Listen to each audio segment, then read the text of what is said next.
Un placer estar comunicados con vos, Vanessa. Muy buenas tardes, bienvenida aquí a Habrá Consecuencias. Te saluda Mariano Beldic. Hola, ¿qué tal? Buenas tardes, Mariano, y buenas tardes a todo el equipo ahí presente y a toda la audiencia del Destape.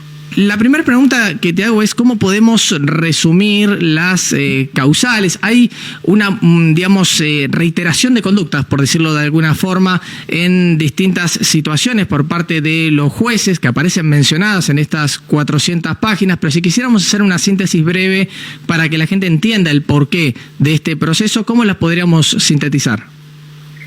En cuatro hechos que marcan cada uno de ellos distintas conductas de mal que configuran o configurarían, eso es lo que la comisión debe probar, mal desempeño, y el mal desempeño tiene que ver con el uso y abuso que se hace de una función pública, de un cargo público, que para los altos cargos de la nación, la Constitución Nacional entendió que había un proceso, un proceder, que es el control entre poderes. Y ahí aparece el juicio político, que siempre aclaramos, es un juicio político, no es un juicio común, no es un juicio penal.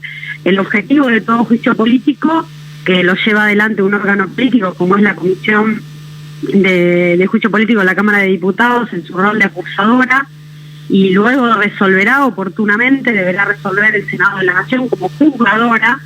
Ese juicio político tiene el objetivo de apartar al funcionario del cargo para preservar precisamente la institución.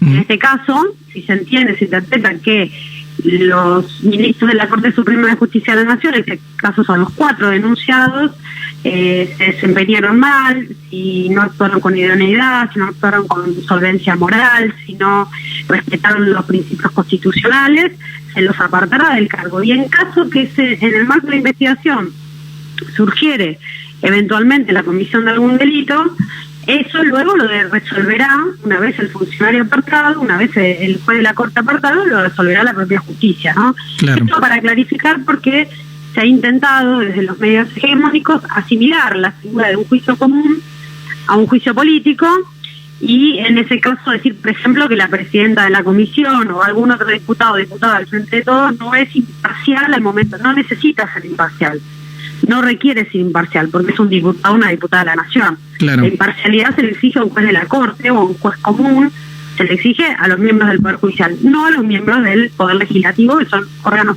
políticos. En ese sentido, los 4 hechos enumerados en el proyecto que por impulso del presidente de la Nación y los gobernadores se le inicia a la denuncia, que se le inicia a los jueces de la Corte, son, por un lado, el Consejo de la Magistratura. Y ahí lo que se enumera como causales es la intromisión en las facultades propias del Poder Legislativo cuando la Corte decide revivir una ley derogada hacia 16 años, cuando la Corte se intromete a través de fallos, pero también de acordadas, que son herramientas administrativas de la Corte Suprema, o de resoluciones cuando se entrometen, como por ejemplo el Senado de Diputados divide en sus bloques, o cuando le pone un plazo de 120 días en pleno periodo de receso parlamentario para que saque una nueva ley. Bueno, esas son las causales sobre el Consejo de la Magistratura.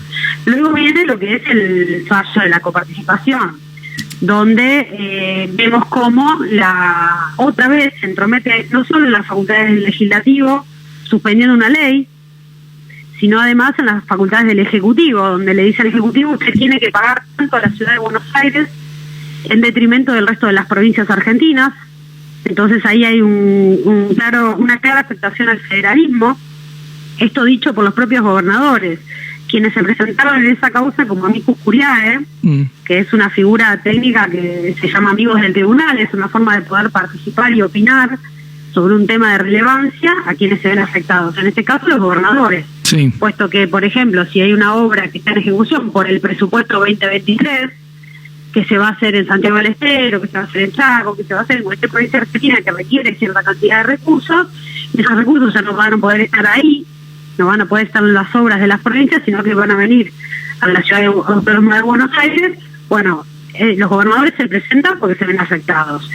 La Corte, en el caso de la amicus curiae, directamente no se pronunció. No les dijo ni que los aceptaba como amigos del tribunal, ni que los rechazaba como amigos del tribunal. Ahí lo han manifestado varios gobernadores, una especie de desprecio por parte de los miembros de la Corte de quienes son la raíz constitutiva de la nación argentina, porque recordemos siempre esto: la nación, las facultades que posee es por delegación de las provincias en nuestro país, en el sistema republicano y federal que tenemos. Las potestades originarias, todas las potestades originarias nacen de las provincias de Argentina. Sí. Bueno, otra de las causales es el 2x1, como ustedes bien contaron. Es una causa de relevancia en materia nacional e internacional, porque tiene que ver con los derechos humanos, tiene que ver con aquel fallo de la Corte en el 2018, donde, aplicando esta figura para liberar presos, reduciéndole a la mitad la condena, se deja en libertad a militares y a personas juzgadas por haber cometido delitos de lesa humanidad.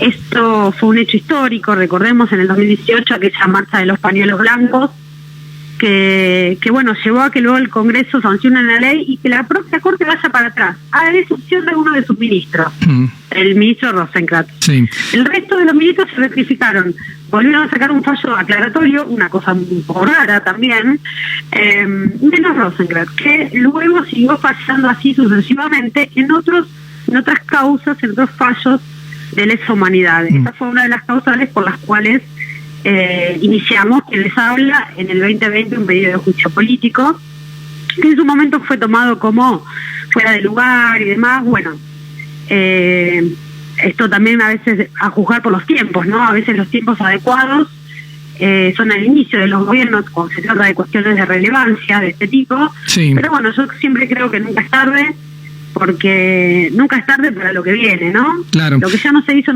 pero la institucionalidad de nuestro país, la democracia, ¿no? En un momento donde se está afectando gravemente la democracia en todos los países de América Latina, nunca es tarde para reafirmar la vigencia de la Constitución Nacional y de las instituciones, ¿no? No, desde ya después se suma. Sí.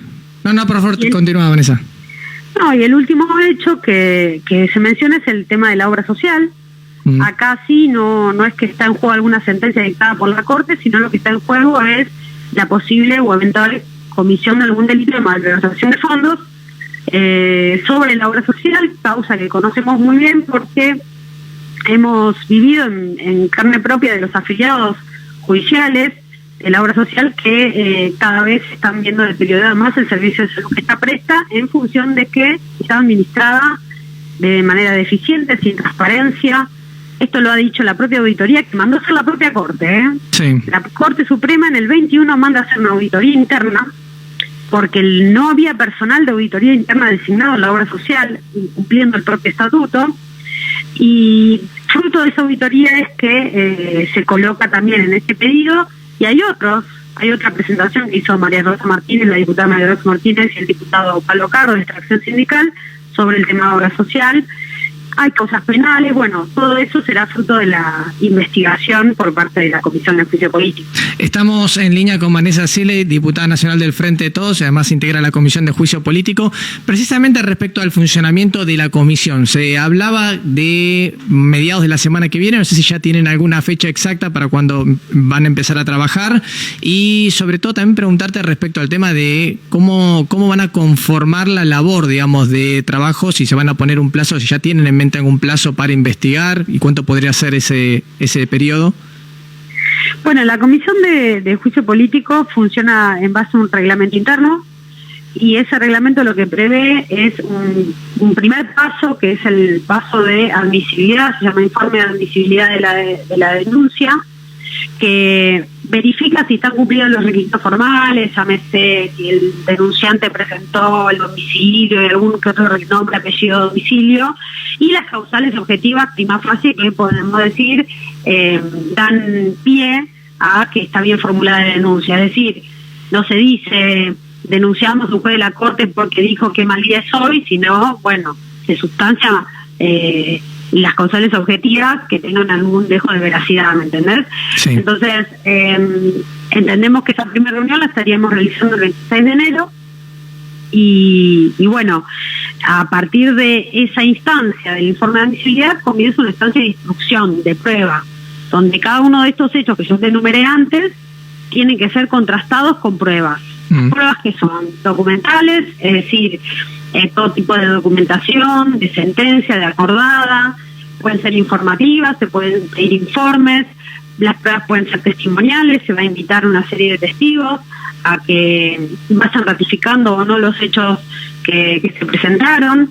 Es bueno aclarar que según el reglamento la prueba puede ser la que vino ofrecida en la denuncia y en las denuncias, porque acá también hay un pedido de juicio político que hizo la coalición cívica. No, Rosati. Perdona, a Lorenzetti. Sí. También hay un pedido de la Asociación Argentina de Juristas por el caso 2x1, entre otras causales contra Rosenkrantz. Sí. Está el tema de la obra social. Bueno, a consideración deben tenerse todos, porque así lo ordenó la apertura de las sesiones extraordinarias que mandó el Poder Ejecutivo. Entonces, a la vista teniéndose eso, se pueden producir las pruebas, incluso pueden producirse pruebas que a lo largo de la investigación vayan proponiendo diputados y diputadas que se voten, y si se aprueban, se producen. Eso todo tiene siempre un procedimiento de votación en la comisión. Sí. Y esto es muy importante porque es un proceso de participación popular. Claro. A través de los representantes, pero que debe ser televisado, debe ser transmitido por YouTube, debe ser público. Bueno, esto tiene, para mí es muy importante porque hechos históricos de esta relevancia, la última vez que sucedieron en Argentina fue allá por el 2002, 2003, 2004, 2005, ¿no? Lo que fue los pedidos de juicio político a la mayoría automática de la Corte Menemista, como popularmente será conocido. Y bueno, no pasa cualquier vez en la historia, por eso también no se puede hacer cualquier cosa acá, ¿no? Esto de que Juntos por el Cambio va a obstruir, de que Juntos por el Cambio no va a tratar, bueno, el imperio de la historia los va a estar mirando también, ¿no? No es acá solo para la tele y solo para la coyuntura que hay que trabajar, ¿no? Y te consulto en términos de esto que comentabas respecto a las medidas de prueba que se van a ir solicitando. Pues habló, por ejemplo, de allanamientos, habló de citaciones, inclusive citaciones a Marcelo de Alessandro, a Silvio Robles, en lo que es el proyecto que se presenta como sugerencia, digamos, de por dónde podrían ir algunos de esos testigos o algunas de esas medidas. En esos casos, digamos, cada una de esas decisiones la tienen que votar los miembros de la Comisión de Juicio Político. Sí, algunas decisiones son potestades propias de la comisión, por ejemplo, citación a testigos. Ahora, si el testigo no quiere comparecer, la facultad de comparecer a través de las fuerzas de seguridad tiene que ser solicitada a un juez. Claro. Eso Mira, hay ciertas pruebas que tienen que ver con alguna limitación de algún tipo de derecho. Por ejemplo, si a vos te va a llamar la fuerza pública a comparecer, es el derecho a la libertad. Bueno, eso tiene que ser ordenado por un juez, así lo prevé el propio estatuto. Hay otros tipos de pruebas que no, prueba documental, prueba informativa, eso está en potestades propias de la comisión. Y hay otras que son que tienen que ser vehiculizadas a través de un juez federal. Por ejemplo, un secuestro de un celular, eso tiene que ser por orden judicial. O por ejemplo, interceptación de llamadas. Bueno, eso también lo prevé el propio reglamento. Acá se va a seguir el debido proceso. O sea, todo eso que hemos visto como la justicia, por ejemplo, en la causa vialidad, nunca se aferró a una producción de pruebas serias y se condenó livianamente a la vicepresidenta de la Nación con un proceso sumamente viciado, no lo van a encontrar en esta comisión de juicio político. Acá vamos a llevar el debido proceso, el derecho de defensa y todas las cuestiones que se meritúen en el propio reglamento de la comisión. Vale aclarar una cosa, de todas maneras. La Cámara de Diputados, las potestades que tiene según la Constitución, es de acusar y de realizar todo el proceso de investigación. No juzga. La Cámara de Diputados no juzga, solamente acusa. En todo caso, esa potestad de juzgar la tiene el Senado de la Nación una vez que este tema esté aprobado en el recinto, ¿no? Vanessa, muchas gracias por este ratito con nosotros aquí en el Destape Sin Fin.